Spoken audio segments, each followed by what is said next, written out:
네, 한 번 더 인사하겠습니다. 승리하세요. 네, 승리하시기 바랍니다.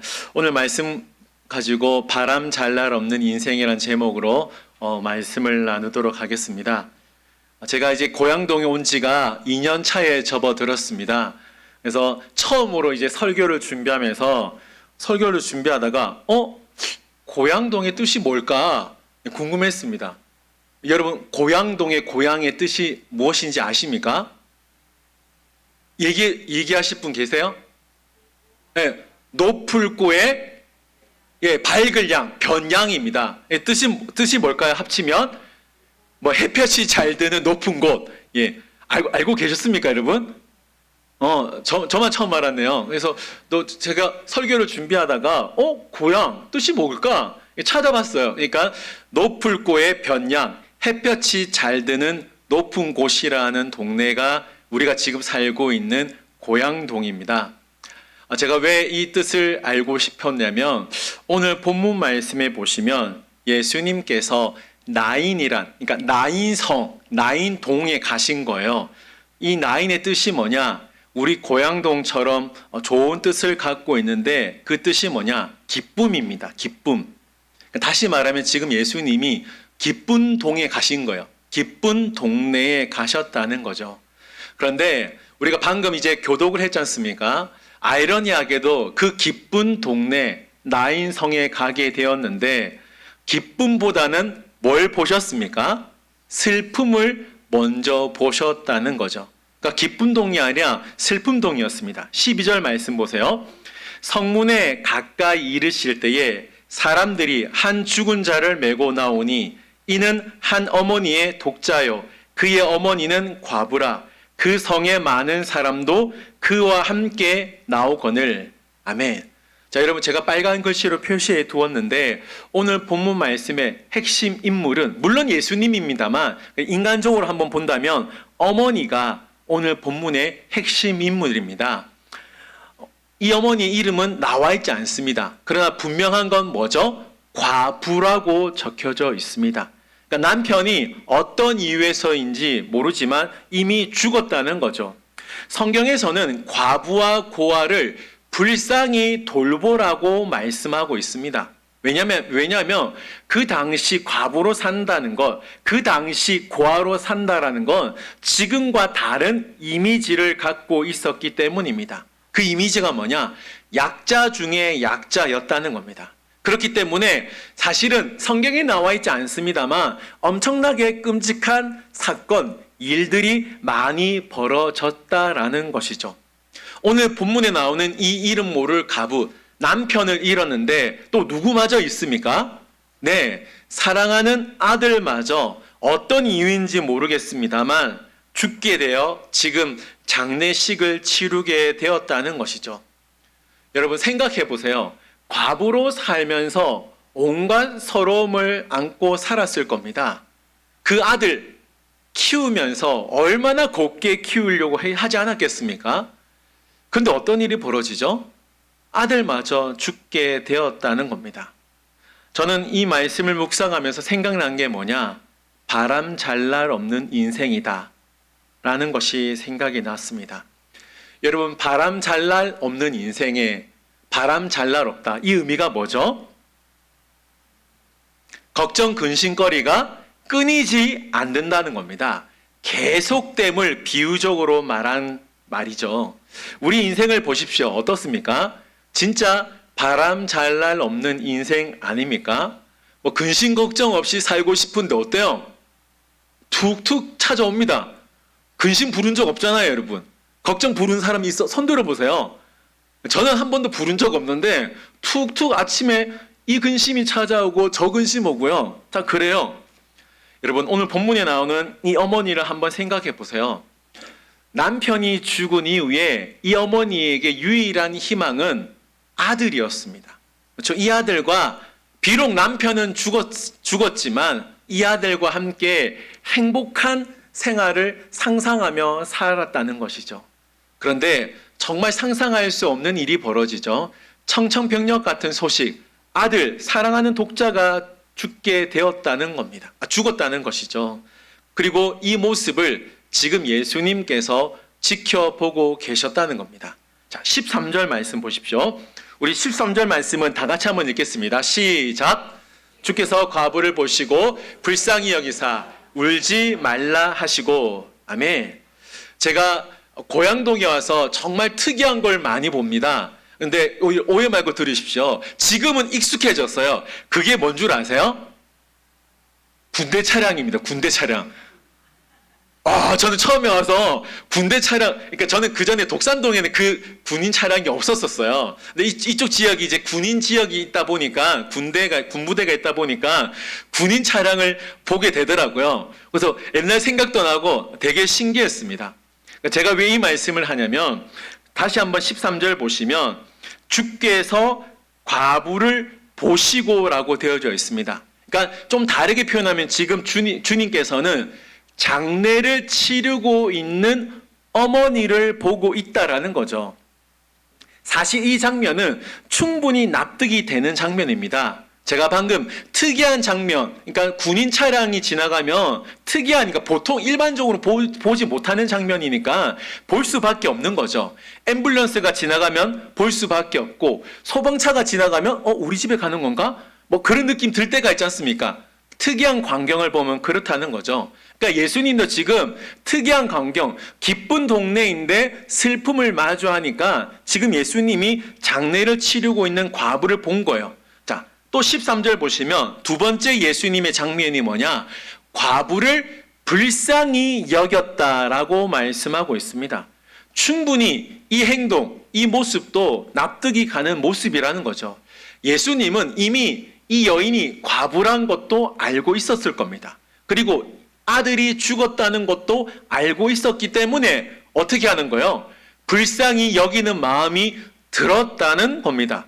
그리고 이게 납득되죠? 그렇죠? 납득이 되는 행동입니다. 자, 그런데 정말 납득되지 않는 말씀을 하세요. 다시 한번 13절 말씀 보여주세요. 13절 말씀 보면 주께서 과부를 보시고 불쌍히 여기사 뭐 하지 말라? 네, 울지 말래요. 여러분 장례식에서는 울어야 됩니까? 웃어야 됩니까? 네, 좀 웃어도 물론 웃을 수도 있겠죠. 그분의 옛날 생각하면서 웃을 수도 있지만 저같이 이렇게 촐싹맞게 웃진 않잖아요. 그렇지 않습니까? 우는 게 정상이라는 거죠. 남편을 이미 잃어버렸습니다. 사랑하는 독자도 잃어버렸다는 거죠. 그러면 눈물을 흘릴 수밖에 없어요. 그런데 예수님은 울지 말라고 말씀하시는 거예요. 그런데 더 이해할 수 없는 행동을 하세요. 자, 14절 앞부분을 보시기 바랍니다. 예수님이 가까이 가서 그 관에 뭐 했다 그러죠? 예, 손을 댔기 때문에 그 관을 맨 자들이 선 거예요. 그냥 선 게 아니라 예수님이 관에 손을 댔기 때문에 맨 자들이 서게 됩니다. 그 이유가 뭘까요? 예수님이 지금 부정한 자, 시체의 관을 만졌기 때문입니다. 여러분, 유대인들은 정결법이 있었기 때문에 그 당시에 이방인들과 같이 식사하지도 않았습니다. 같이 악수하지도 않았고 시체를 만지지도 않았다는 거예요. 그러니까 시체를 만지게 되면 본인도 재수 없는 자, 부정한 자가 되기 때문에 시체를 절대 만지지 않았다는 겁니다. 그리고 오늘 본문에 나오듯이 지금 예수님은 이 여인을 처음 만나는 거예요. 그러니까 낯설 수 있다라는 겁니다. 한 번도 그 전에 뭐 일면식이 전혀 없었다는 겁니다. 제가 무슨 말을 하고 싶냐면 관을 만질 필요가 없다라는 거예요. 그렇죠? 관을 만질 필요가 없는데 예수님은 관을 만지셨어요. 그리고 더 놀라운 말씀을 하십니다. 14절 후반부를 보십시오. 뭐라 그러죠?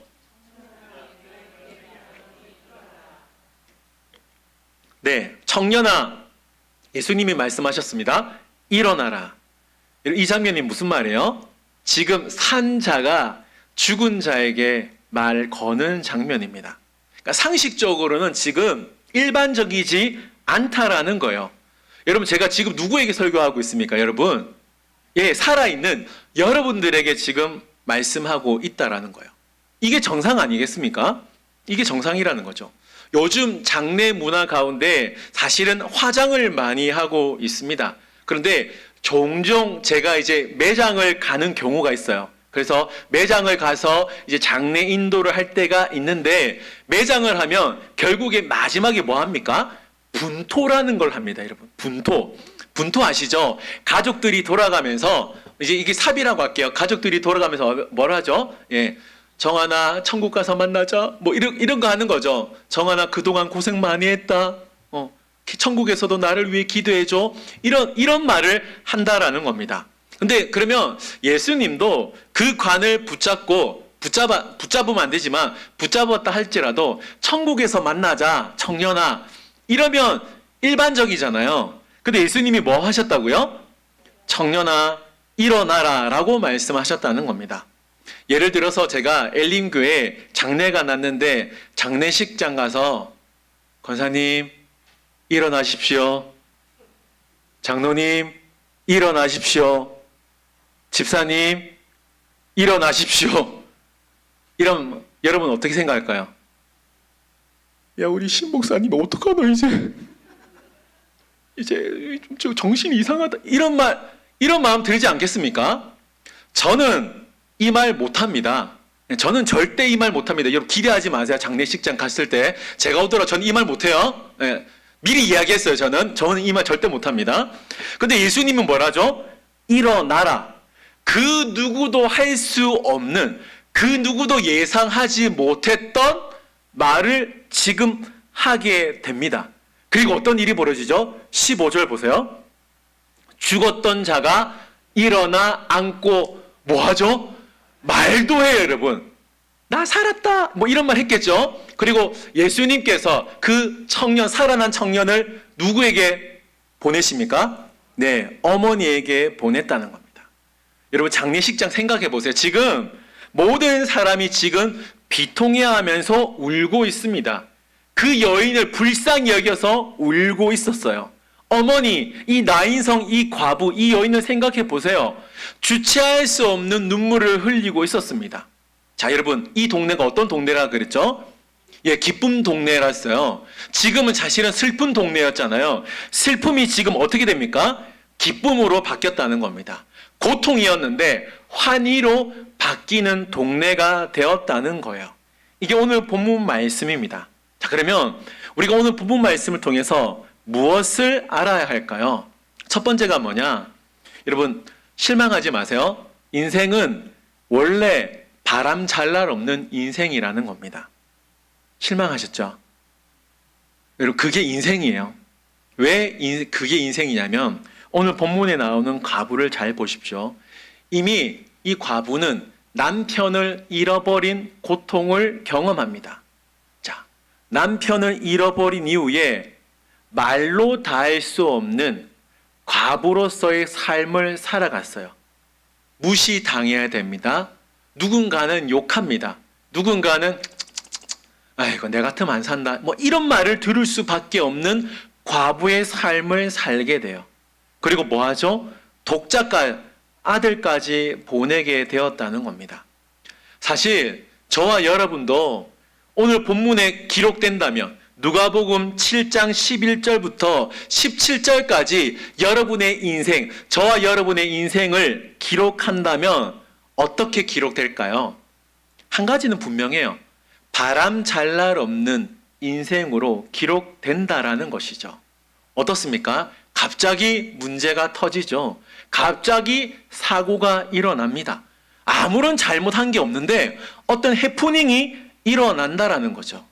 이게 바람 잘 날 없는 인생 아닙니까? 솔직히 인생으로 따지면 솔직히 예수님만큼 바람 잘 날 없는 인생을 사신 분도 드뭅니다.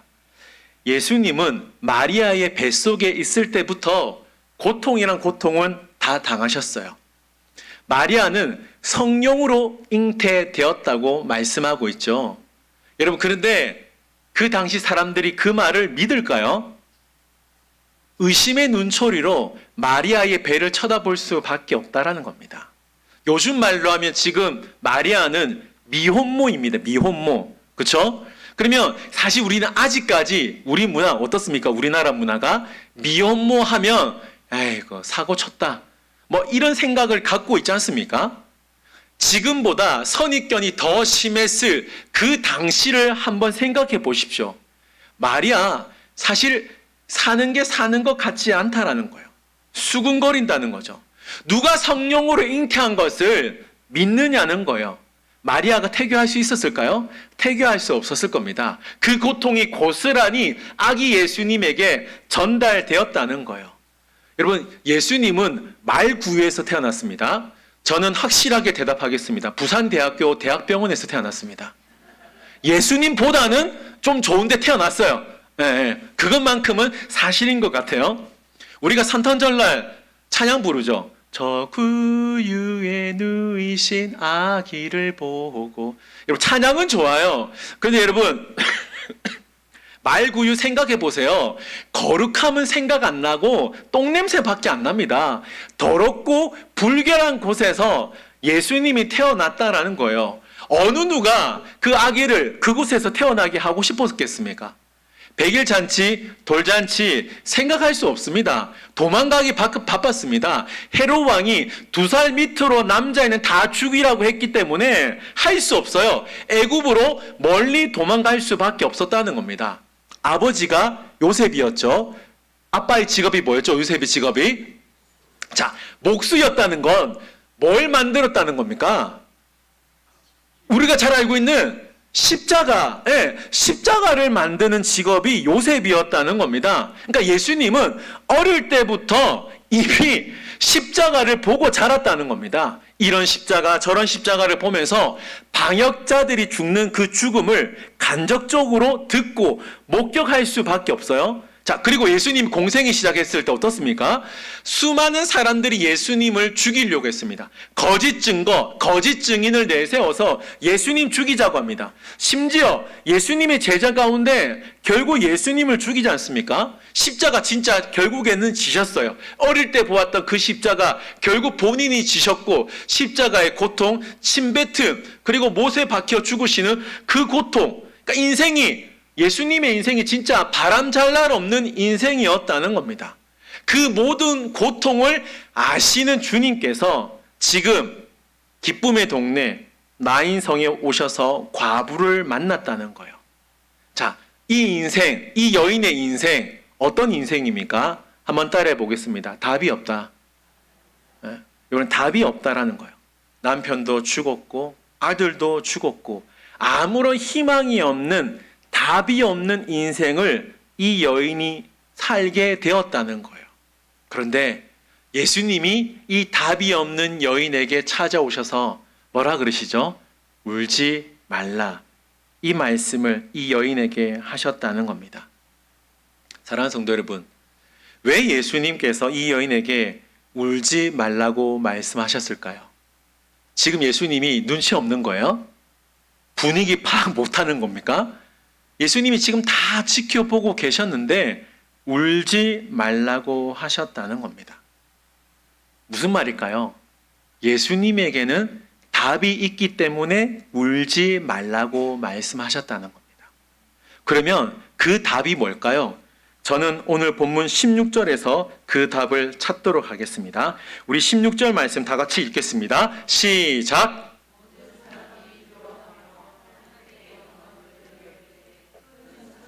우리 가운데 일어나셨다 하고, 또 하나님께서 자기 백성을 뭐 했다 그러죠? 하나님께서 자기 백성을 돌보셨다. 예수님께서 이 어머니에게 울지 말라고 하신 이유가 뭐냐면, 답이 없는 인생을 살아가고 있는 이 여인에게 오직 하나님만이 답이심을 보여주기 위해서 울지 말라라고 말씀하셨다는 겁니다. 하나님의 돌보심이 정말 잘 표현된 말씀이 있어요. 룻기 1장 6절 말씀 보십시오. 이 말씀 보면 그 여인이 나오미입니다.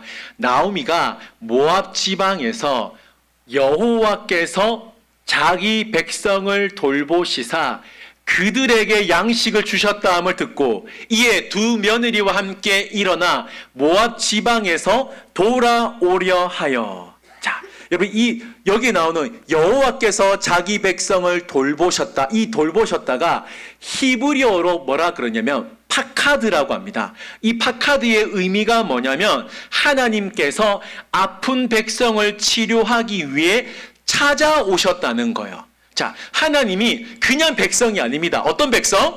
아픈 백성에게 찾아오셨다는 거예요. 그러니까 신방하러 오셨다는 겁니다. 자, 이 의미가 오늘 본문에 나오는 7장 16절에 나오는 하나님께서 자기 백성을 돌보셨다. 같은 의미라는 거예요. 여러분, 우리가 하나님의 돌보심을 생각할 때 우리는 뭐에만 집중합니까? 사실은 오늘 본문에 나오는 하나님의 돌보심이라고 말할 때 뭐에만 집중해요? 아들 살아난 거에만 집중합니다. 우리가 아들 살아난 거에만 집중하는 이유가 뭐냐면 나에게도 그 기적이 일어나기 바라는 마음 때문입니다. 그런데 여러분, 잘 생각해 보세요. 결국 이 아들이 살았지만 결국에는 어떤 인생을 살아야 되냐? 최초로 또 죽는 인생을 살아야 되는 겁니다. 여러분, 이 아들이 살아났지만 영원히 산다 이렇게 착각해서는 안 됩니다. 이 아들이 어떻습니까? 시간 지나면 또 죽어야 된다라는 거죠. 남들은 한 번 죽는 걸 경험하는데 이 아들은 언제인지 모르지만 어머니보다 먼저 죽었다고 생각해 보세요. 그러면 이 아들은 최초로 2번 죽고 어머니 입장에서는 뭐예요? 아들 장례를 최초로 2번이나 치른 사람으로 기네스에 오른다는 거예요. 이런 상황이었다는 겁니다. 여러분, 나인성 과부의 아들이 살아났어요. 그렇죠? 살아난 거 사실입니다. 그런데 그렇다고 해서 모든 문제가 다 해결되지 않는다는 거예요. 뭐냐? 살아났으니까 이제 살아가야 되잖아요. 살아갈 때 또 바람 잘 날 없는 인생을 겪어야 된다는 겁니다. 이 아들은 죽기 전까지 어머니를 위해서 열심히 일해야 됩니다. 그리고 이 엄마 여전히 과부이기 때문에 무시당하면서 또 다른 바람을 맞아가면서 살아가야 된다는 거예요. 제가 말씀을 준비하면서 생각났던 노래가 있습니다. 노래가 있는데 여러분, 황과람 가수란 분이 있어요. 이 사람이 나는 반딧불이라는 가요를 이제 불렀어요. 가사를 잘 보세요. 나는 내가 빛나는 별인 줄 알았어요. 한 번도 의심한 적 없었죠. 몰랐어요. 난 내가 벌레라는 것을. 그래도 난 괜찮아. 난 눈부시니까. 사람들이 다들 빛나는 인생을 살고 싶어요. 영어로 뭐예요? 스타의 삶을 살고 싶어요. 근데 여러분, 인생을 살아보니까 어때요? 별인 줄 알았는데, 내 인생은 반짝반짝 빛나는 별인 줄 알았는데 어때요? 결국 살아보니까 별은 아니고 어두침침한 블랙홀과 같은 인생을 산다라는 걸 느끼고 있지는 않습니까? 제가 또 한 번 말씀을 준비하면서 또 조사를 해봤는데 우리나라가 2004년부터 지금 작년 2024년까지 자살률 1위라는 불명예를 안고 살아가고 있습니다. 여러분, 요즘에 가족들이 많이 죽어요. 그거 알고 계십니까? 제가 조사를 했는데 지난 3월 동탄 아파트 주차장에서 일가족 4명이 숨진 채 발견되었습니다. 같은 달 수원에서 일가족이 사망했는데 범인을 잡고 보니까 남편, 아빠였다는 것이 발견되었습니다. 그리고 지난 7월 파주에서 다세대 주택에 살고 있는 40대 부부가 숨진 채 발견되었다는 것입니다. 이들이 죽은 이유를 보면 사업 실패, 그로 인한 부채, 또한 그로 인한 우울증으로 인하여 가족과 함께 정말 생각하면 안 돼, 정말 안타까운 일이 벌어지게 되었다는 거죠. 사랑하는 성도 여러분, 왜 이런 안타까운 일이 벌어지게 되었을까요? 왜 될까요? 영적으로 보면 뭐가 문제냐면 시선에 문제가 있다라는 겁니다. 뭐라고요? 시선에 문제가 있다라는 겁니다. 그들의 시선이 잘못된 것만 보니까, 그들의 시선이 없는 것만 보니까 삶이 무너질 수밖에 없다라는 겁니다. 여러분, 결국 이들의 시선이 뭐예요? 무엇을 먹을까? 무엇을 마실까? 무엇을 입을까? 이 시선에만 집중하고 있으니까 뭐가 생깁니까? 당장 먹을 게 없으면, 당장 마실 게 없으면, 당장 입을 게 없으면 나 인생 별인 줄 알았는데 나야 인생 벌레였네. 안 되겠다. 끝내야 되겠다. 이런 마음을 든다라는 거예요. 자, 여러분 시선의 문제를 잠시만 기억해 주세요. 창세기 3장에 보면 아담과 하와가 선악과를 볼 때 죄가 발생했습니다. 사무엘하 11장에 보면 다윗이 밧세바를 볼 때에 타락했습니다. 사사기 16장 삼손이 이방 여인 데릴라를 볼 때에 사사의 사명을 할 수 없었다는 거예요. 이 사건의 공통점이 뭐냐? 다들 시선에 문제가 있었다는 겁니다. 자, 오늘 본문으로 돌아올게요. 이 과부를 보세요. 이 과부를 잘 보시면 죽은 아들만 보고 있지 예수님을 전혀 보지 않고 있습니다. 많은 무리들을 보세요. 소망을 잃은 과부만 보고 있고 죽은 시체의 관만 보고 있지 예수님을 전혀 보지 않고 있습니다. 이들의 문제도 뭐예요? 이들의 문제도 바로 시선에 문제가 있다라는 겁니다. 자, 그런데 예수님의 시선을 잘 보세요. 예수님은 울고 있는 여인을 보시고 불쌍히 여기셨습니다. 그리고 죽은 아들을 보고 있었지만 그 관을 보시고 뭐라고 말씀하셨죠? 청년아, 일어나라.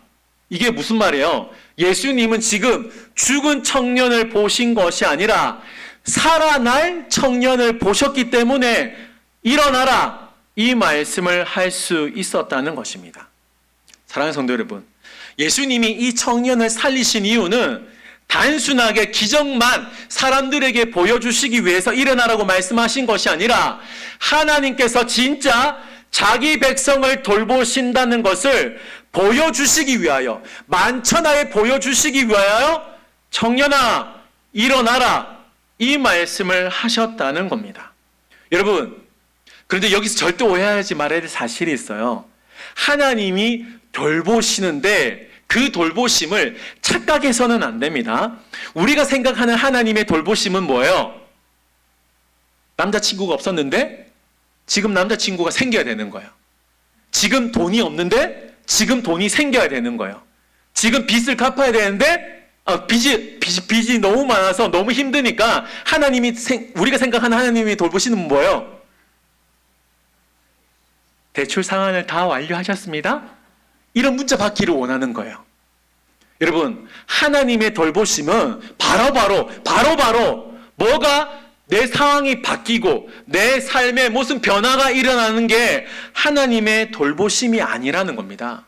성경이 말하는 하나님의 돌보심이 뭐냐? 지금 내가 처한 상황이 완전히 180도 변하는 게 하나님의 돌보심이 아니라 오늘 본문 보세요. 여전히 나를 바라보시고 그 과부를 떠나지 아니하시고 울지 말라고 말씀하시는 그 하나님의 음성을 듣는 것이 하나님의 돌보심임을 기억하시기 바랍니다. 여러분, 이게 하나님의 돌보심이라는 거죠. 여러분, 우리는 앞으로도 바람 잘 날 없는 인생을 살아갑니다. 여러분, 그렇게 살아갈 거예요. 여러분, 그때마다 여러분 오늘 이 말씀을 기억하셨으면 좋겠습니다. 울지 말라. 누구야? 울지 말라. 여러분, 왜 하나님이 예수님이 울지 말라고 하실까요? 기억하십시오. 그 고통 가운데서도 예수님은 우리를 돌보신다고 약속하셨다는 겁니다.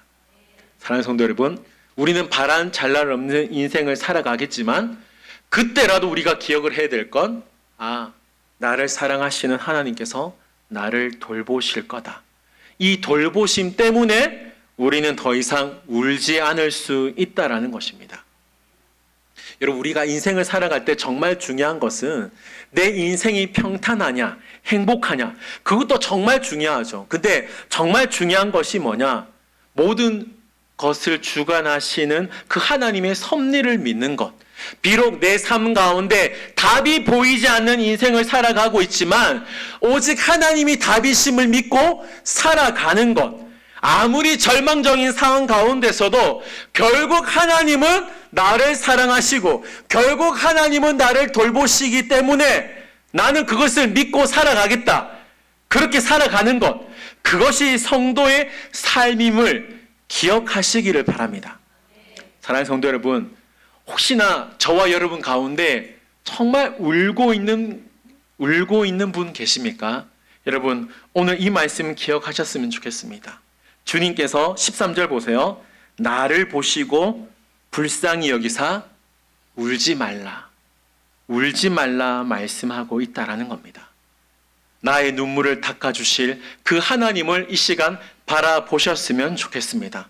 눈물로 끝이게 하는 것이 아니라 하나님의 돌보심으로 말미암아 그 눈물을 닦아주시고 새 길을 열어주시고 새 힘을 주실 그 하나님을 만남으로 말미암아 여러분, 고통으로 끝나는 것이 아니라 기쁨으로 끝날 수 있는 저와 여러분의 인생이 될 수 있기를 주님의 이름으로 축원드립니다. 아멘. 우리 들은 말씀을